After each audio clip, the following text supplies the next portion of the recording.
nous sommes directement confrontés, enfin je dis nous sommes parce que j'ai été maire 12 ans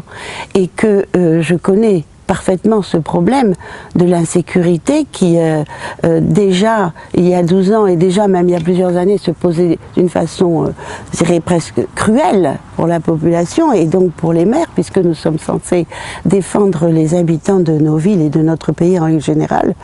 Eh bien ce problème d'insécurité ne fait que devenir beaucoup plus pressant, beaucoup plus terrifiant même. Il y a ce problème comment dirais-je, d'immigration auquel nous sommes aussi confrontés, même si directement nous ne pouvons pas faire grand-chose, malgré tout, c'est à nous que se pose, enfin c'est aux maires, aux grands électeurs en règle générale, également que se pose ce problème avec le plus d'acuité. Donc, et j'en passe, hein, la lourdeur de l'administration qui pèse sur les épaules des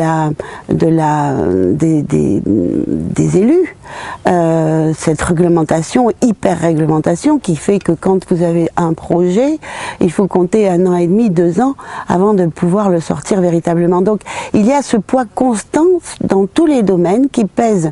dans la gestion sur la gestion des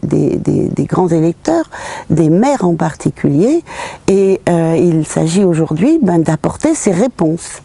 Eh bien, je dirais que nous sommes l'espoir. Nous sommes l'espoir parce que nous avons montré dans les faits, dans les actes, que nous avions pris conscience il y a fort longtemps des dangers qui menaçaient et qui maintenant pèsent sur notre pays. Nous avons montré que nous avions des réponses et je crois que plutôt que des paroles, il faut que les grands électeurs se tournent vers ceux qui agissent, vers ceux qui accomplissent des choses, vers ceux qui ont cette même volonté c'est un peu grandiloquent, mais